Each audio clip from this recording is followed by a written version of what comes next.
جی senator صاحب، آج علی امین گنڈا پور صاحب کی کافی عرصے کے بعد خان صاحب سے ملاقات ہوئی، اس کے بعد آپ لوگوں کی پارلیمانی پارٹی کا اجلاس بھی ہوا.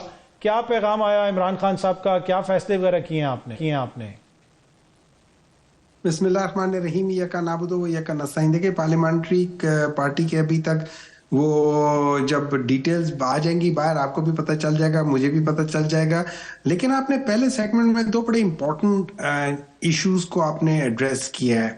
ایک جس کا بھی جواب بھی ہمیں ملا تھا کہ یہ چیزیں نہیں ہو سکتی، یہ فلانے کے انڈر.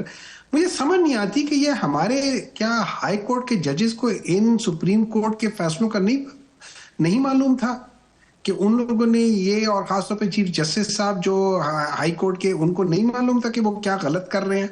اگر ان کو نہیں معلوم تھا اس کا مطلب ہے انکمپیٹنٹ ہے، اور اگر ان کو معلوم تھا تو اس کا مطلب ہے میلافائڈی ہے. دونوں صورتوں میں ان کو اس سیٹ پہ نہیں ہونا چاہیے اصولاً. مطلب آپ اپنی ہی ایک کولیگ کو، اور میں آپ کو ایک اور بات بتاتا ہوں، انہوں نے کہا تھا نا کہ یہ سپریم کورٹ کے سامنے جو لمیٹڈ ہے، جو سندھ ہائی کورٹ میں ہو رہا ہے. آپ کو یاد ہوگا 1970s میں جسٹس صفدر شاہ صاحب تھے جنہوں نے بھٹو کے حق میں فیصلے دیا تھا، اور پھر ان کی ڈیٹ آف برتھ میں خیال میں میٹرک کے امتحان میں یا میٹرک کے اس میں یا FSC میں ان کا ڈیٹ آف برتھ کا متنازع آ گیا تھا کہ جی یہ غلط ہے، اور پھر he has to run. یہ ساری چیزیں I don't know ہمارے ملک میں کیا ہو رہا ہے اور کیوں ہو رہا ہے، کس طرح سے. نمبر 2، اٹس ویری ایزی کہ ابھی شمائلہ صاحبہ نے کہا، بڑا ایزی، انہوں نے گھما پھرا کے ادھر ادھر بات کی. سیدھی بات ہے، یہ خاتون ہے، شی از اے لابیسٹ فار اسرائیل، یہ پرو اسرائیل ہے، اور یہ انہی کی گورنمنٹ کے بیسس پہ یہ جا کے اسرائیل میں جا کے ملاقات بھی کر چکی ہیں. یہ تو آپ کا کلیم ہے نا، اس کا کوئی ثبوت تو نہیں ہے، یہ تو آپ کا اس کے بالکل ہیں. اس میں ایک میرے خیال میں یہ جولائی 22 میں سم تھنگ لائک دیٹ اس طرح ہوا تھا. اس میں ہمایوں محمد صاحب دیکھیں نا، ہر بندے کی انڈیپینڈنٹ رائے ہوتی ہے. وہ ایک جسے آپ کہہ سکتے ہیں ایکڈیمک ہیں، اگر وہ ایک رائے رکھتی ہیں، اس کا خدا نخواستہ یہ مطلب تو نہیں ہے وہ کسی ملک کی لابسٹ ہیں یا پاکستان کے حوالے سے ہمیں کوئی تحفظات کا اظہار کرنا چاہیے. ہر کسی کو ایک رائے رکھنے کا تو حق ہے نا. دیکھیں میں تو ان کی رائے سے میں یہ نہیں کر رہا کہ ان کو رائے رکھنے کا حق نہیں ہے، وہ ضرور اپنی رائے رکھیں، وہ کریں، لیکن ان کی رائے ذاتی طور پہ ایک چیز ہے، لیکن وہ رائے رکھنے والی خاتون جب آ جاتی ہے پرائم منسٹر کے ساتھ، اور ان کے ساتھ ان کی سیکرٹ فائلز ان کے پاس ہیں، مطلب she is not a position holder, she is not an MNA, she is not a minister، لیکن وہ اسی ہوٹل میں پرائم منسٹر کے سیکرٹ فائلز وہ کہتی ہیں کہ میرے پاس ہیں. وہ اسی جہاز میں ہیں، وہ اسی جگہ پر ہے، اور ان کے نہ موفق کو پتہ ہے کہ یہ یہاں کیسے پہنچ گئی، اور نہ ڈیفنس منسٹر کو پتہ ہے کہاں سے پہنچ گئے. اس کا مطلب ہے ہائیلی نکمے لوگ ہیں. اب بات آ جاتی ہے کہ جو ہمیشہ کہتے ہیں کہ جی فلانا ہو گیا. میں مثال دے دیتا ہوں، یہ کل کا جو میچ ہوا تھا نا، اس سے مثال دیتا ہوں. آپ یہ سمجھ لیں کہ فیلڈ مارشل صاحب ایسے کھیلے تھے جیسے ہمارے اوپنر کھیلے، اور یہ لوگ بیچ میں وہ سب کام کرے جو ہمارے مڈل آرڈر بیٹسمین نے کیے. یہ ان کے سارے کام کا ستیہ ناش مار رہے ہیں. اچھا خاصا ایک جگہ پہ کر رہے ہیں، آپ نے درمیان میں ایک بندے کو ڈال دیا، کنٹروورسی اٹھا دی ہے. بھائی جب آپ کو بولنا نہیں آتا، کو کس نے کہا تھا کہ مہدی حسن کے اس میں جائے؟ یہ سمجھ رہے ہوں گے کہ یہ سنانے والا مہدی حسن ہے، وہ لینے والا سے مہدی حسن آ گیا، اس نے ان کی ٹھیک ٹھاک کلاس لے لی. چلیں یہ تو دیکھیں نا، ان کا رائٹ ہے، وہ جس مرضی کو انٹرویو دیں، لیکن یہاں پہ بات کم از کم ان کے پاس کوئی پڑھے لکھے لوگ نہیں ہے جو جا کے بات کر سکے. نہیں پڑھے لکھے تو ہیں، اوبیسلی سارے ہی پڑھے لکھے. اب یہ آپ کی ذاتی رائے ہے. ہم ان پڑھے لکھوں سے زیادہ معافی مانگتے ہیں جنہوں نے ملک کو اس دہانے پہ لایا تھا، اور آج پاکستان کو اگر آپ ایک دفعہ شمائلہ جی آپ کی وہ ٹیم میں دیکھنا چاہ رہی ہوں کہ وہ ٹیم آپ کی جو کہتے تھے کہ ہم اصلاحات لے کر آئیں گے، ہمارے پاس فائنینشل ٹیم جو بڑی زبردست ہے، کہاں تھا؟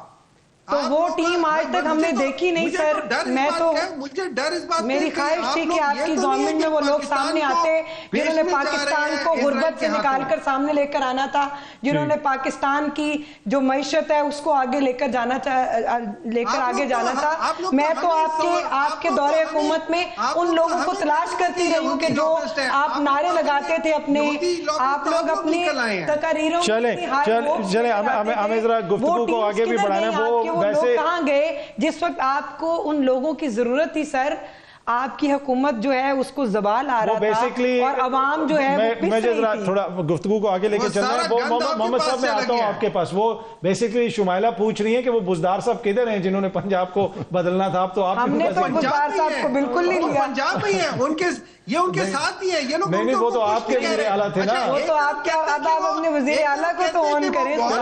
دوسری طرف ان کو کچھ مجھے ذرا آپ زبیری صاحب سے کوشچن کرنے دیں. ویسے ہی عدلیہ کے ساتھ جو کچھ ہو رہا ہے تو وہ جو ہے نا میرے خیال میں یہاں پہ بھی زبیری صاحب کو ٹائم پراپر کم از کم ملنا چاہیے. اچھا زبیری صاحب یہ اب معاملہ جو ہے سارا ایک طرف یہ کیس بھی چل رہا ہے, پھر کچھ اور معاملات کا بھی ذکر ہو رہا ہے, 27ویں آئینی ترمیم کا بھی ذکر ہو رہا ہے, اور پھر جو بار کونسلز کے الیکشنز ہیں وہ کتنے امپورٹنٹ ہیں. کیا یہ ساری چیزیں اس کو امپیکٹ کر سکتی ہیں؟ بالکل. دیکھیے ان جو گروپ اس وقت کنٹرول میں ان کا تو خیال یہی ہے اگر یہ جسٹس جہانگیری کا یا 26ویں ترمیم, آپ کو پتہ 26 ترمیم کے کیسز 7 تاریخ کو فکس ہو گئے. جی 7 اکتوبر ہم نے فائل کیے تھے پچھلے سال. اس میں آپ بھی پٹیشن. جی بالکل ماشاءاللہ 1 سال کے بعد وہ فکس ہوئے ہیں.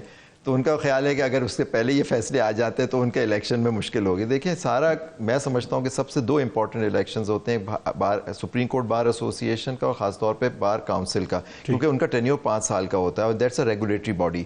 تو یہ بالکل جو گروپ ابھی اس کا کنٹرول میں وہ چاہیں گے کہ اس کو مینٹین کرنا. ہم نے سنا ہے, پتہ نہیں کہاں تک صحیح ہے نہیں, لیکن وہ کہہ رہے ہیں کہ جی یہ دونوں فیصلے الیکشن کے بعد ہوں, اس سے پہلے نہ ہو. اور الیکشنز اکتوبر کے اینڈ پہ. جی ہاں, پہلی بار کاؤنسل کے الیکشن دیکھیں پروونشل بار کاؤنسل کے الیکشن 1 نومبر کو ہونے. سپریم کورٹ کا انہوں نے اس کو مد نظر رکھتے ہوئے ہمیشہ آخر میں ہوتا تھا. جو ازدواج کمیٹی ہے اس نے 16 تاریخ کو اس الیکشن رکھ دیا ہے سپریم کورٹ بار کا. اور یہ ہر حال میں دیکھیں جو کوشش ہوگی کہ ان 2 باڈیز کو کنٹرول کریں, کیونکہ دیکھیے ہمارا جو ایک موقف ہے, جو اصولی موقف ہے کہ 26ویں آئینی ترمیم میں اس ملک کو بالکل تباہ کر دیا, خاص طور پہ جوڈیشری کو کر دیا. اور آپ کے سامنے سارے چیزیں آ رہی ہیں آپ کے کس طرح سے. دیکھیں جوڈیشری, میں یہ نہیں کہہ رہا کہ ہمیشہ صحیح تھی یا غلط تھا, دیکھیں لیکن ایگزیکٹ دیکھیں میرا کیس کیا ہوتا ہے, میرا آپ کا بہن کا ہمارے کیس جو ہوتا ہے, ہم سرکار کے خلاف کیس ہوتا ہے, وہ پٹیشنز ہوتی ہیں نا جو گورنمنٹ کے خلاف. اگر اس میں ریلیف آدمی کو نہ ملے, نہ ہم کہاں جائیں. اور اب یہاں دیکھیں ججز ریلیف مانگ رہے ہیں, لوگوں کو نہیں مل رہی. سندھ کے اندر ایک کانسٹیٹیوشنل بینچ بنی جو اس دن وہاں تماشا ہوا, اس میں آپ دیکھیے. تو یہ ساری چیزیں اگر اس طرح سے کنٹرول کر لی جائیں تو ہم لوگ کہاں جائیں گے. دیکھیں عام آدمی کو کہتے ہیں جی عام آدمی کو انصاف ملنا چاہیے, وہ بڑے عرصے تک رہتا ہے انصاف. مین پٹیشن جو ہوتی ہے سوٹ سول سوٹ نہیں ہوتا. سول سوٹ تو ہوتا ہے میرا آپ کا جھگڑا ہو گیا. مین ہوتا ہے کہ سرکار جو آرڈرز کرتی ہے, جو گورنمنٹ کرتی ہے, اس کے خلاف ہم چیلنج کرتے ہیں. ریٹ کی یہ ریٹ ہے نا جو ہائی کورٹ اور سپریم کورٹ کے پاس ہوتی ہے. سول کورٹ کے پاس تو ریٹ کی جوریسڈکشن ہی نہیں ہوتی. تو یہ چیزیں اگر آپ نے اس کو بھی کنٹرول کرے گا, مرضی کے آپ کے فیصلے آنے لگے اور لوگوں کو انصاف نہ ملے تو بالکل ختم ہو جائے گا. یہی بات میں آپ کو بتاتا چلوں, جب نکسن کا کیس ہوا تو نکسن کا جو پروسیکیوٹر تھا اس کو وہ ڈسٹرکٹ اٹارنی اپوائنٹ ہوا, جو بعد میں واٹر گیٹ کی آرچیبالڈ, اس نے اپنی کتاب میں لکھتا ہے کہ جب میں ڈی اے بنا ڈسٹرکٹ اٹارنی ڈیپٹی پڑھنے کے بعد تو مجھے کچھ عرصے کے بعد مجھے سیک کر دیا میرے ڈسٹرکٹ اٹارنی نے.